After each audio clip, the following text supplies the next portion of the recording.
Hey, it's Chris, and welcome to the Between Dreams podcast. We're on a mission to share stories and inspiration of people who are not just dreaming about things, but making them happen. It's about taking action, and today, our guest, is Mark Shapiro. What up, Chris? Thanks for having me, man. Thanks for coming to the Between Dreams Dreamland. I love the studio here. What the listeners at home and we here know that it's actually just my living room. Oh, okay. You gave the secret away. Oh, yeah. You were like, oh, what?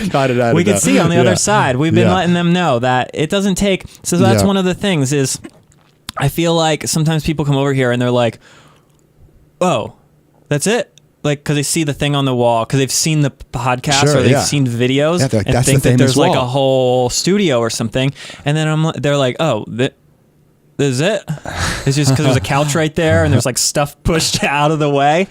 And that is a good lesson, I think, in that like most podcast studios, especially like TV shows, of course, but like most people are YouTubers and all that. Most podcasters are literally doing it in their living room. Yeah. And you don't need a TV studio to make something. You don't need this huge thing. And you know that you have your own podcast. And before we get into some of those questions, I mentioned this before we started.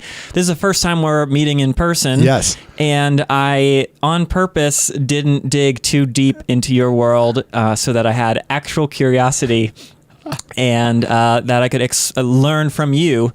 So I'll be learning. If it feels like I'm rambling a little bit, it's because we're actually being curious and learning. So before we get into, I have a handful of questions for you. Sure. But I'm an open book. Before we get to those, what do you have? If someone had never heard of you or seen your stuff, what is your quick recap? I know you're laughing because that's like the worst question to ever answer, and I hate answering it. But it's interesting to me to see how people package their own world. It is really interesting, and there's so many different ways to answer that question. And some people take the time to write it out. And so they know when that question is coming, what do you do, or what's your purpose, that they'll have the most eloquent answer. And I'm not one of those people. So I'm going to wing it.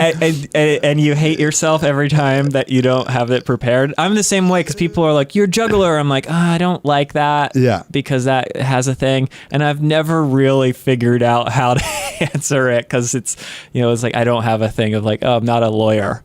Sure. Or, it's like a thing that doesn't make sense. I feel like you're in the same boat. You have a lot of pieces of the puzzle that require an explanation. Indeed. All right, repeat the question. So explain yourself.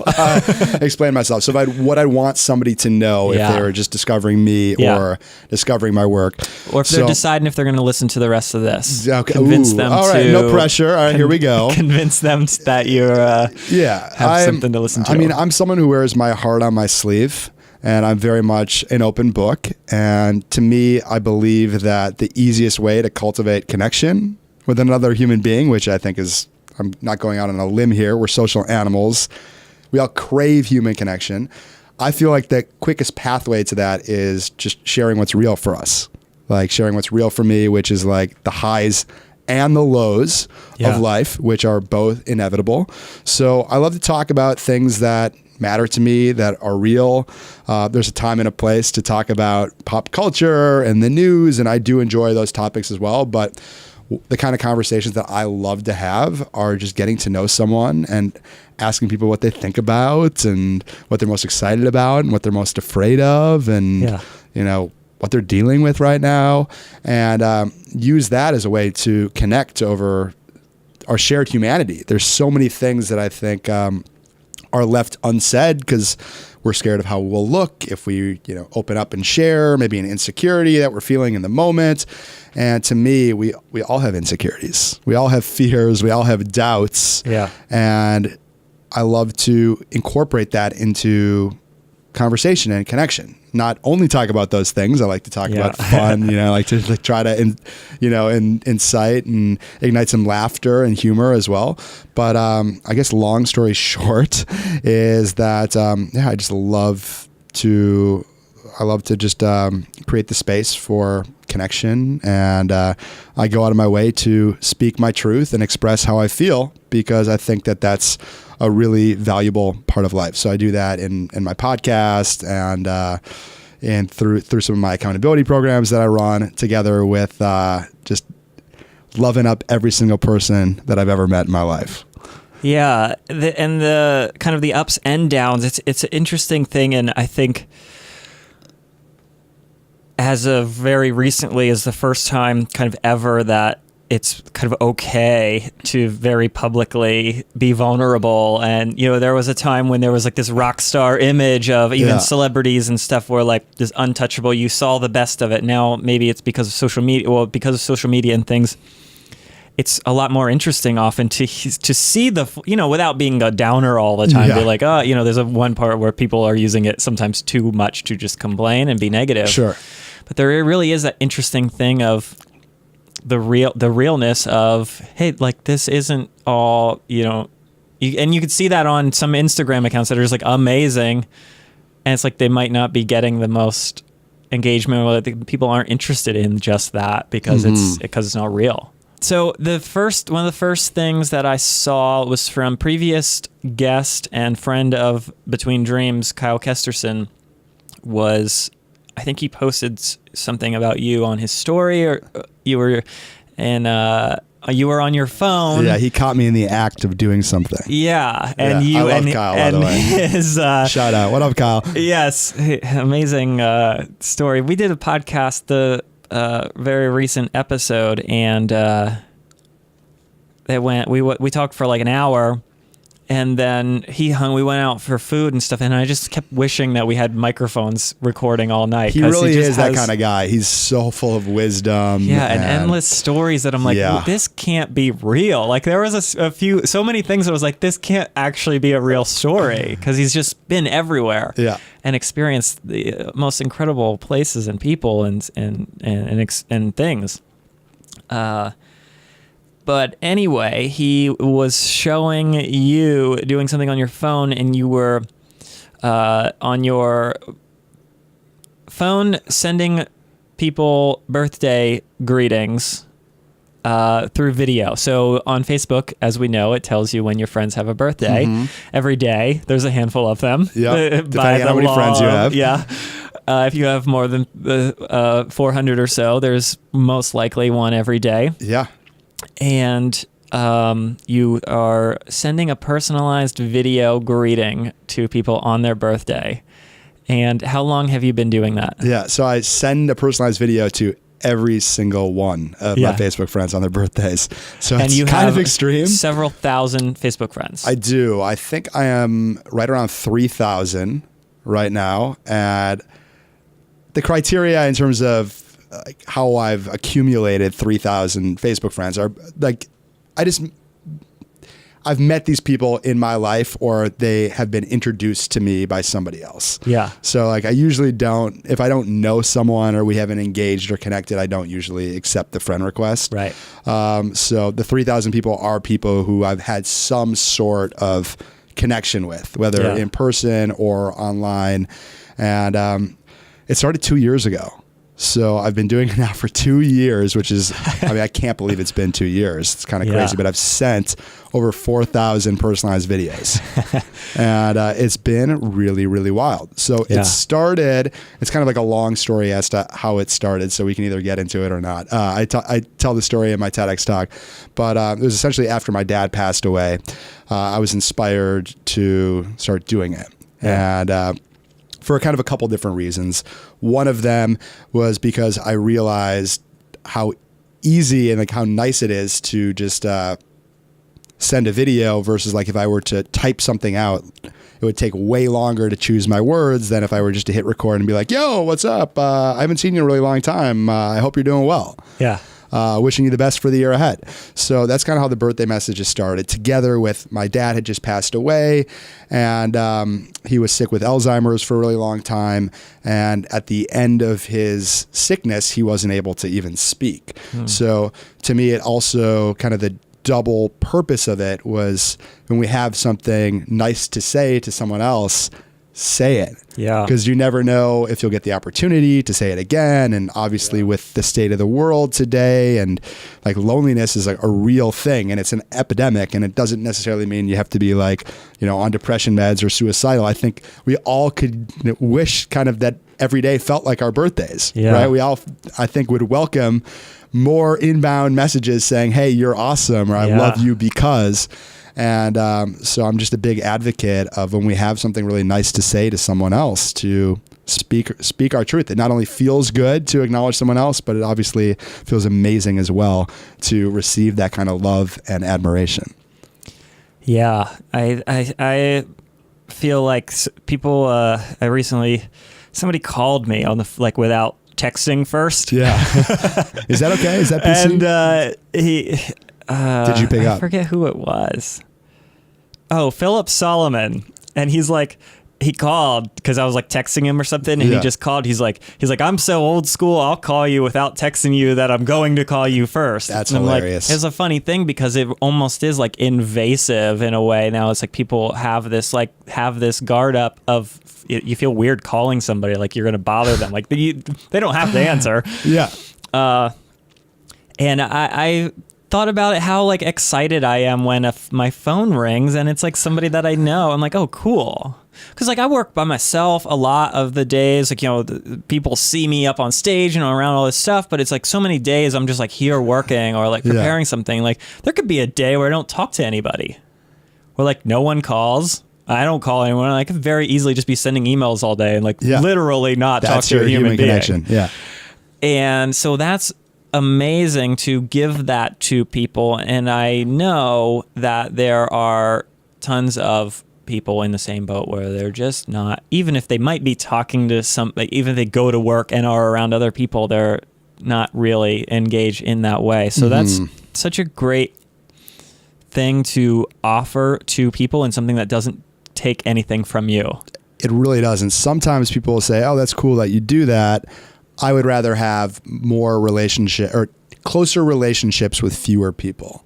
Yeah. Thinking kind of that by sending all these people videos or wishing them like a happy birthday with a really thoughtful message, that all of a sudden there's going to be like an onslaught of people wanting your time or, being invasive.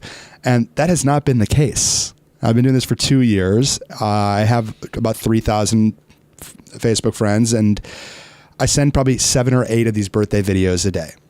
And I'm not asking people for their life story. I'm simply saying, I see it's your birthday. I'll usually recollect maybe a time that we shared in the past, or what they mean to me, or what I remember and like respect or love about them.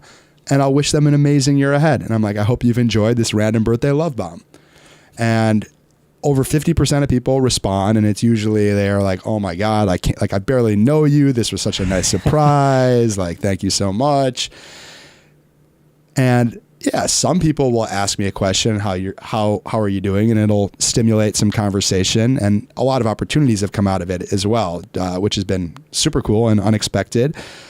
But it hasn't been something that has taken over my life, in the sense that I feel like I'm underwater responding to responses to birthday videos. Like that's certainly not the case. So I think that's one of those things that oftentimes people feel that if they were to reach out to more people, then all of a sudden all these people are going to want something from them. That has not been the case. So it's literally something that's a daily ritual for me. It takes me about 10 minutes a day, and it is so incredibly rewarding. I think that it's my most consistent ritual and daily practice. Yeah. More so than even coffee, because there'll be days that I don't drink coffee, and there aren't days that I don't send the birthday videos. So the thing that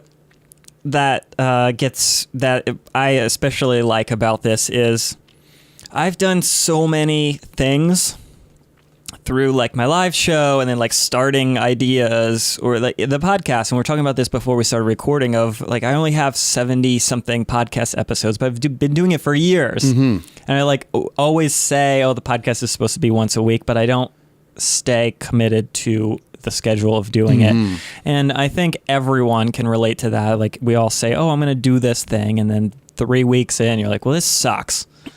I didn't think it was good, or like I thought more people were going to care, or I thought more people were going to watch the videos that I was doing. I mean, like how many people started all those things, vlogging or whatever it is. Yeah.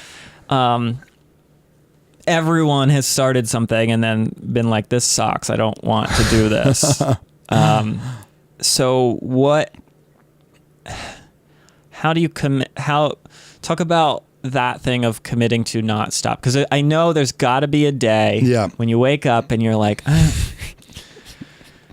I really feel like putting a camera on my face and being, and being vulnerable in that way? Or sometimes there's somebody where like, oh, what if this doesn't go? It could be somebody who you haven't talked to in a while, or like, well, this might be kind of scary to reach out to this person for whatever it is. Of course.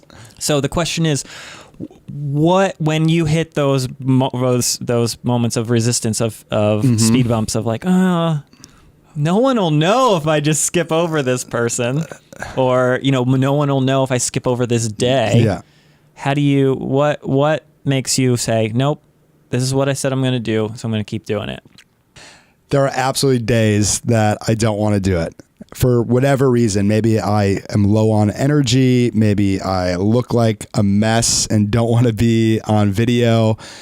There are days that I find myself judging my level of authenticity when I'm going out of my way to send someone a birthday video, which is it's very like I'll usually laugh when I find myself doing that, because I certainly don't have to wish everyone happy birthday with a personalized video. Yeah. So when I find myself judging myself, I'm like, you are ridiculous. Like, how can, like, you're doing something that is just to be kind and giving and to hopefully make the person smile on the other end. So for me, being judgmental of myself is pretty ridiculous. Yeah. So oftentimes I'll remind myself of that this is not about me and how I look. It's about simply giving this gift to somebody else on their birthday. And it's just going to be 10 to 15 seconds for them of watching it. They're probably not going to be overly analytical about it. They're going to be like, oh, it was cool to hear from that random dude who I went to high school with, or, whatever it may be. Sometimes I'll just do it at a different time of day. And I find that, like anything else, like sometimes you just got to show up to the gym. Yeah. So there'll be times when I'm resistant. Let's say there'll be a day where there's like 14 birthday videos. And once I get into a groove, downhill from there. Very, very easy once I actually get started. Sometimes it's just the getting started that's the toughest thing. I'm also an extremely disciplined person. So that definitely, I guess, should be noted. I'm not necessarily the most committal person. I am very strategic in terms of what I commit to and what I don't commit to. And when I commit to something, I am all in. So I've had my podcast for 3.5 years, and I haven't missed a single week. And there have been weeks when, like, I don't know what the hell I'm going to release. Yeah. And I've found a way to continue despite, waking up on the wrong side of the bed, yada, yada, yada. Yeah. So how do you decide, and maybe that's, that is one of my problems, is that I agree and say yes to too many things, and I think that comes for me out of like bored. I get bored. I'm excited about new things and getting started on things and ideas. I like ideas and concepts and all these things, and then I get into it, and then I'm like, oh, now it's just work to keep that going. Yeah. So how do you decide? What's your criteria there for taking on a new thing? Because you always are evolving and taking on new things, but then without taking on so many new things that it hurts the things that you have committed to already. Mm-hmm. Yeah, I think taking inventory of my energy and bandwidth, also kind of measuring it together with excitement and possibility where I think something could go. I think those are some things. To me, one more point about the consistency is it reminds me who I am when I have that level of consistency. Like doing the birthday videos, it reminds me every day that I care about other people. Yeah. It reminds me how easy it is to make a positive impression in somebody else's life. I am someone that I definitely didn't know what my life purpose was. And I think that's an evolving thing. So for me even to say, oh, I've got my life purpose now, I think well, I know where I'm at now. I know what I'm working on now. I don't know if that's where I'm going to be in 5-10 years from now. But what I mean to say by this is that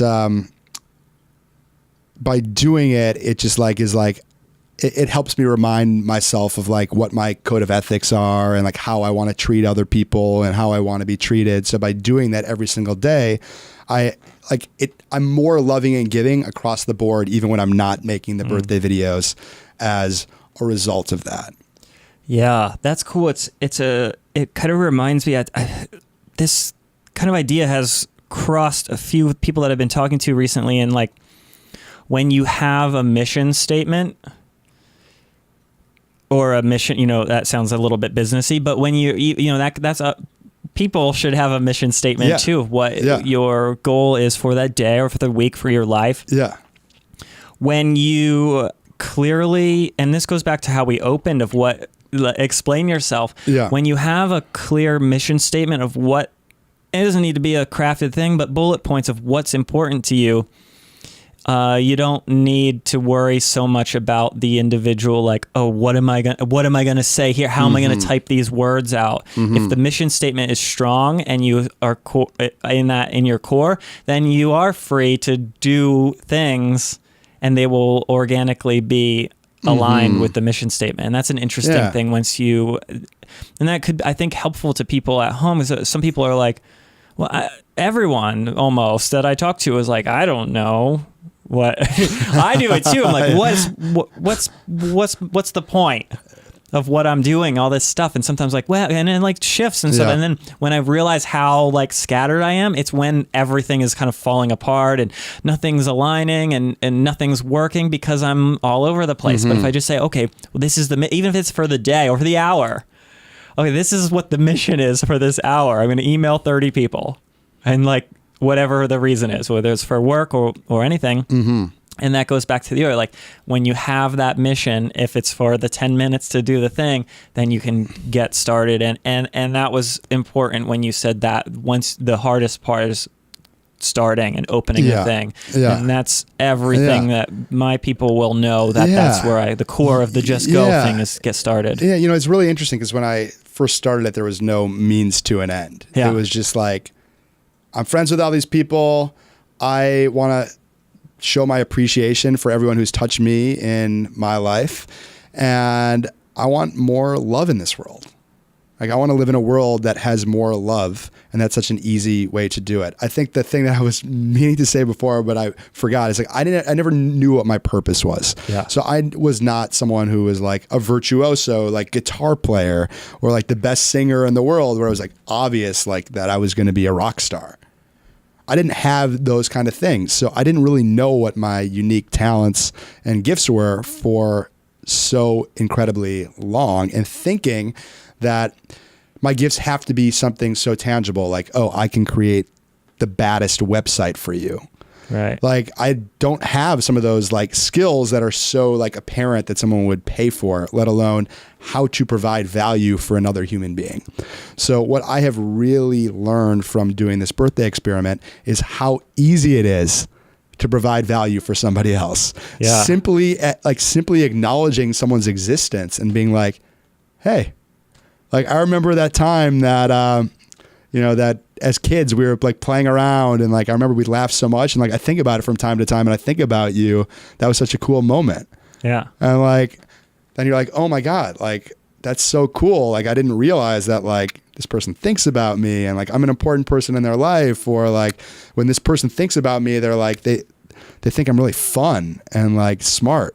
Yeah. It's such an easy thing to do to provide value for somebody else, just by it's in How to Win Friends and Influence People, the Dale Carnegie classic, relationship building book. His main secret sauce in the book is what people want from each other is just to feel important. Yeah. And it's such an easy thing to do that by simply speaking your truth to someone who you appreciate and telling them why. And so for me, that's been invaluable for me in terms of discovering my self-worth and discovering that I can be an added value and provide value to every single person that I come across in my life by just seeing the gold in them and having the courage to let them know. Yeah. It's great. And I like that particularly in that it doesn't have to be this hard, difficult thing where you don't need to figure out an elaborate plan or thing. It's just literally just that simple. But now there's people listening, and I mentioned this before. We're going to try to keep these at a half hour to keep them tight, and we're coming up on it already. Oh, crap. So double episode. People who are listening, maybe we'll do some bonus stuff afterwards. There's people who are listening right now that are saying, yeah, but you have or you live in LA, so you know more people, or you have a podcast, so you have this opportunity. These people listening, I know, because when I hear stuff like this, I do it. I'm like, yeah, but I don't have the right tools or whatever to do this. Yep. Somebody who's listening who wants to do something like this, do something that, or just in your thing of being real, somebody who feels like they're just like living behind their Instagram account and they want to step out and have more real connections and be more authentic. Yep. What's your take home for them to get started? And maybe they know the steps, but they can't get started because that's the hardest part. What's your message to somebody like that who just feels like they're trapped by this? Yeah, it's a subtle thing, but if you feel like you're trapped by something, you probably are. Yeah. So how can you reframe that in a way that doesn't make you feel trapped, but instead makes you feel empowered? Because of these circumstances in my life, I'm fired up to do what it is that I want. Like, I know that my current situation isn't what I want. So instead of being like, I'm utilizing that as shackles or to feel sorry for myself or to compare, what my relationships look like or the fact that I live in LA to somebody who doesn't live in LA, like, yeah, we can all play that game of comparison. Who wins that game? No one. No one wins that game. So it's like, if you're choosing to look at life through that lens, you're probably already making it harder for yourself. Yeah. And there's always somebody with a bigger house in the Hollywood Hills. Like, no matter what, people are like, you live in LA. And then everyone in LA is like, my house isn't big enough. You don't have enough cars or whatever it is. I mean, not to oversimplify it, but aim to help people. And if you are doing something that helps other people and you listen to other people as to what they want, how they want to be supported, then, there's a great opportunity to go out on a limb and maybe create art that people will buy or to start a business that people will want to, come and do business with. Yeah. Great. So I think the message as well, which I'm glad it kind of landed in this thing of it's perfect for everything that I've been talking about for years and creating my mission in a way is like, just go, get started, and use what we have now. We have plenty of tools and like no matter what, especially people, if you're listening to this, you have the internet and you have every tool that you could ever possibly need to do the thing that you want to get out and do. Yeah, I think I've talked a lot about like the value of speaking your truth and expressing yourself, specifically towards other people in this discussion here. And I think that that's one of the most valuable things that we can do. If we have a hope or a desire or a want and need, if we tell other people what that is, that opens up the door for them to help us or to collaborate. So I think it is so important that we speak up, even if we're maybe a little scared to speak our truth about maybe your next business idea or the changes that you want to make in your life. But when you speak those into existence to somebody else, it gives you the opportunity, obviously, to connect with them where they're like, wow, that's really cool. Like, thank you so much for sharing this thing that you're not sharing with everybody, with me. I appreciate that. That creates connection. It also, like, when you start talking about something, like, you're that much closer to, hyping yourself up to hopefully take action. But there's also the accountability piece that if you tell somebody in your life a big idea that you have, or I'm going to start this business, or I'm going to start a podcast or whatever it may be, there's a good chance that that person is going to come back to you the next time that they see you, and they're going to ask you the follow-up question. So you've got that built-in accountability system. So I think that speaking your truth is just so invaluable for connection, for getting the ball rolling, for accountability. So I think that's probably the thesis here for me. Yeah. Amazing. Well, thank you for sharing. People that want to check out more of your stuff, where can we find your, if we want to follow, where do you want to send people? Yeah, sure. Instagram is a good place. @AreYouBeingReal, totally spelled out, is the handle. So it's a good place to start. Cool. Very good. And that's all for right now. Well, go follow Are You Being Real. If you want to follow me, I'm at One Man Variety, and we're going to wrap this up here. Thank you for listening and watching. Thank you for having me, Chris. Thanks for coming over. Braved the LA traffic to get here. And it's awesome to connect with inspiring people and share with those cameras and the people that are inside of them. So thank you to you, and thank you to you little people inside the cameras. That's it for now. Goodbye.